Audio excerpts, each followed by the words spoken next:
Rase rase barri barane baram barase. Rase rase rase barri barane baram barase. Addis Abban Shaggar bana kacha malen kacha dukan diga kunna mamaracha. Shaggar bana kacha malen kacha dukan diga kunna mamaracha. Darbelala Latta kayam te data darbelala Kurta bala batai darbelala Enyutu sarme bata darbelala Barris barafan katai darbelala Kam falfalum furmatu darbelala Barra kabari rasa darbelala Sagal tama garba gusa darbelala Wan falu chubu gusa Inshakine mo Inshakine re Inshakine mo Inshakine re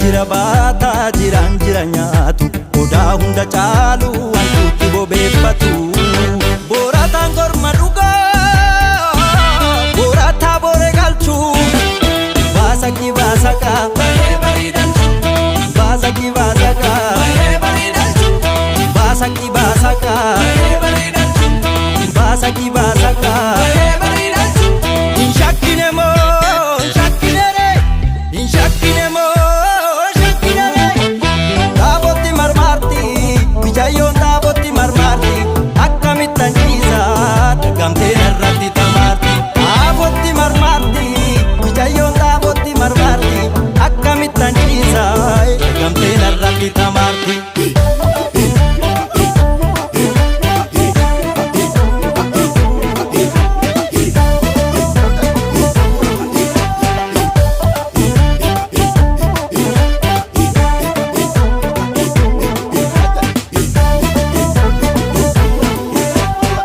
Rase rase barri barane baram barase.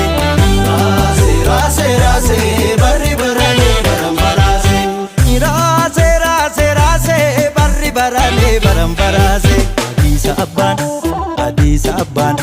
Addis Abban biyya kacha maleef mal barbaadam inti balligaalle.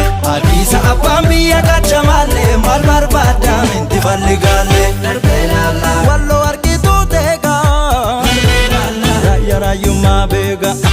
darbelala Rannachi hiddatti mirga darbelala achitu kan as dhiiga.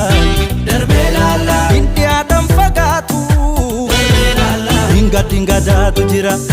darbelala Dimbariitu dhiitu malee darbelala tamboriitiif boorri jira.